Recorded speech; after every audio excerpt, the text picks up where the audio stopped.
अस्सलाम वालेकुम। ये छठा लेक्चर है और टॉपिक है वॉर और पार्ट है third part. So previous lectures में हमने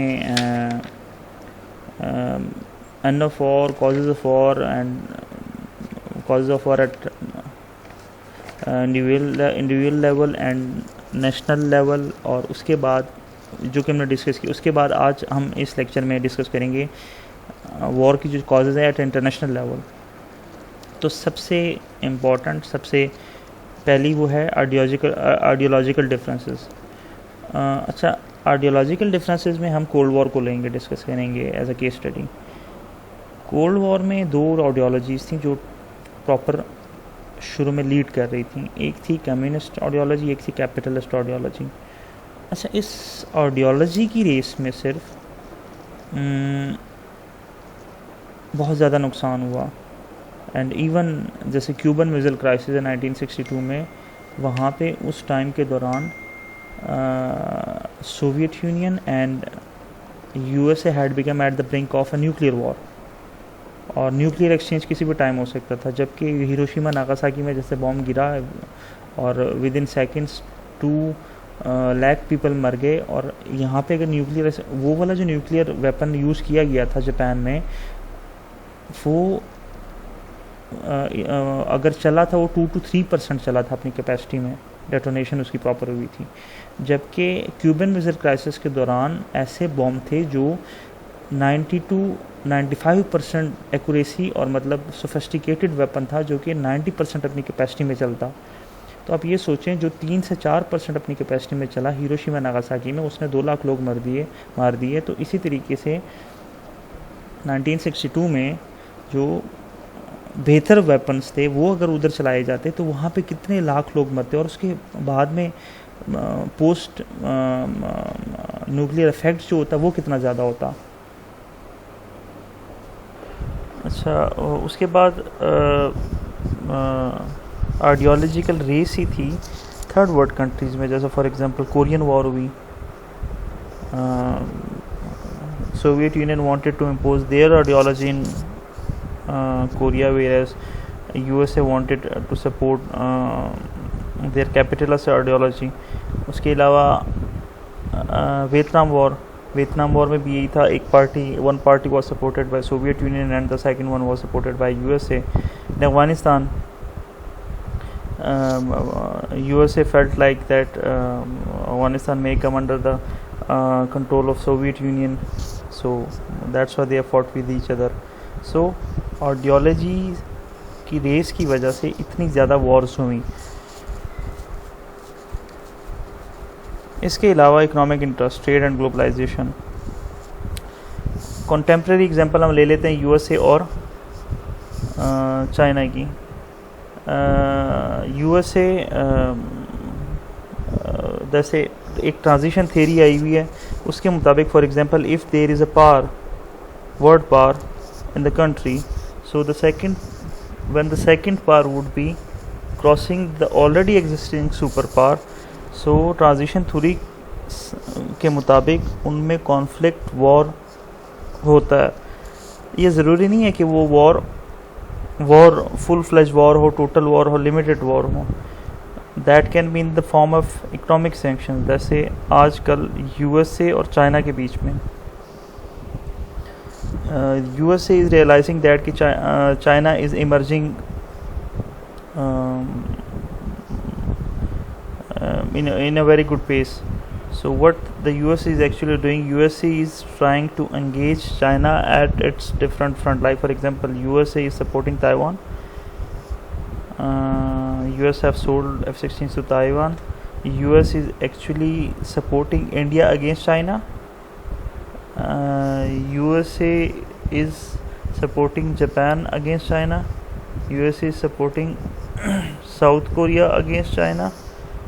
USA has maintained a lot of bases in the Far East Asia. USA is supporting Australia in Far East Asia against China. So all these things are for economic gains, economic and trade gains. So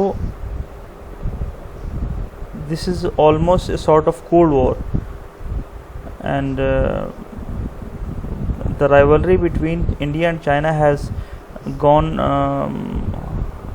has gone up at a point where a border clash in Ladakh has happened in between China and India, in which according to one of the source 20 Indian troops were killed. So all these things are for economic gain. Another thing I would mention over is the introduction of 5G. US and China were in race to introduce 5G, but China had introduced it before USA. So now 5G China ने introduce किया. अब ये होगा कि for example if any of the country want to use that 5G, they have to share their data with China for using this 5G. So 5G की another example है economic race में. So अच्छा, economic interest के अलावा एक बहुत important point है, मैं दोबारा एक बार दोहराता चलूँ, हम 28 पेज नंबर पे हैं. एक और बहुत इम्पोर्टेंट चीज़ है जियोग्राफिकल लोकेशन. जियोग्राफिकली कैसे रीज़न बनती है, मैं आपको एग्जांपल देता हूँ. रशिया का जो टेरेन है, जितना भी इसका ह्यूज साइज़ है, ईस्ट साइड पे नॉर्थ साउथ में तकरीबन ये डिफरेंट नेचुरल बैरियर्स की वजह से ये सेव है. एक इसका बॉर्डर ऐसा है जो कि वेस्टर्न यूरोप में है, जो कि बहुत वल्नरेबल है. उसी बॉर्डर से हमेशा रशिया में इन्वेजन्स हुई हैं. जर्मनी ने उसके थ्रू किया, और फिर रशिया ने भी जब वापसी जर्मनी पे अटैक किया उसी बॉर्डर के थ्रू किया. सो जियोग्राफिकल कंडीशंस जब फेवरेबल होती हैं तो अक्सर स्टेट्स आप पे अटैक करती हैं. अच्छा, ये कॉज भी है और ये आपको सेव भी करती है ये चीज़. फॉर एग्जांपल, अब रशिया का एक साइड जो वेस्टर्न साइड है वो नेचुरल बैरियर नहीं है, उधर से अटैक होते हैं, जबकि उसके अलावा जितनी भी साइड्स हैं, तीनों साइड्स हैं, वो कवर्ड हैं विद नेचुरल बैरियर्स. तो वो एक तरीके से प्लस पॉइंट भी है, पॉजिटिव पॉइंट भी देता है आपको जियोग्राफिकल लोकेशन आपकी. अच्छा, बहुत इंपॉर्टेंट है सिक्योरिटी डायलेमा.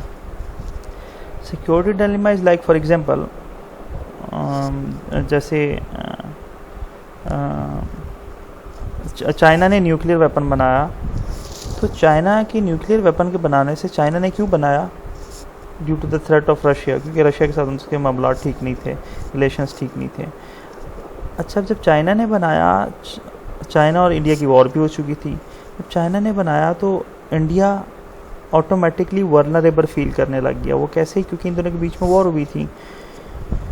तो चाइना ने बना लिया, इंडिया ने बना लिया इन इस रिस्पॉन्स. फिर चाइना ने उसको एडवांस किया. जब उसको एडवांस किया, इंडिया मज़ीद वल्नरेबल हो गई. उन्होंने कहा ये एडवांस क्यों कर रहे हैं, कल को हमारे खिलाफ ना यूज़ करें. इसलिए इंडिया ने भी अपना वेपन मज़ीद एडवांस किया. तो इसको कहते हैं, एक दूसरे को देख के जब आप अपनी सिक्योरिटी बढ़ाते हैं, मिलिट्री बढ़ाते हैं, मिलिट्री में इन्वेस्टमेंट करते हैं, इसको कहते हैं सिक्योरिटी डायलेमा. अच्छा, चाइना की develop military might say India insecure हुआ. इंडिया ने शुरू कर दी मिलिट्री बिल्डअप अपना. अच्छा, उसके रिस्पॉन्स में इंडिया के मिलिट्री बिल्डअप की वजह से पाकिस्तान इनसिक्योर हो गया. और पाकिस्तान कैसे इनसिक्योर हुआ? इंडिया ने जब एटम बम बनाया, पाकिस्तान इनसिक्योर, पाकिस्तान ने भी बनाया. इंडिया ने मज़ीद टैंक्स में अपनी इन्वेस्टमेंट की, टैंक्स बढ़ाया, इक्विपमेंट बढ़ाया. पाकिस्तान ने और इन्वेस्टमेंट की. इंडिया ने जेट फाइटर्स एक्वायर किए बाहर से, तो पाकिस्तान मज़ीद वल्नरेबल हो गया. पाकिस्तान ने F-16 बाय किए. तो ये जो सिक्योरिटी डायलेमा है, इसकी वजह से बहुत ज़्यादा वॉर्स होती हैं. So there should be some limitation on the military buildup of a country, otherwise wars के स्टार्ट होने में सिक्योरिटी डायलेमा एक बहुत बड़ी वजह बनी रहेगी. अच्छा, उसके अलावा है anarchy at international system. The word structure realism क्या है? बेसिकली स्ट्रक्चर रियलिज्म ये है कि मतलब वर्ड का स्ट्रक्चर ऐसा बना हुआ है कि वो आपको अपनी सेफ्टी लेने पे मजबूर करती हैं.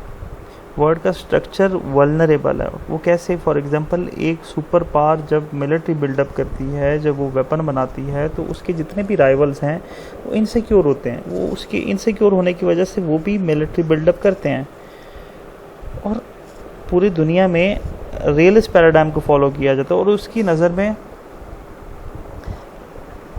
लॉ ऑफ एप्सन है इससे एक तरीके से, क्योंकि हर कोई अपने इंटरेस्ट को फॉलो करता है। वो अनार्की सिस्टम बनने की वजह से कंट्रीज़ इनसिक्योर होते हैं और फिर वॉर्स की तरफ जाते हैं।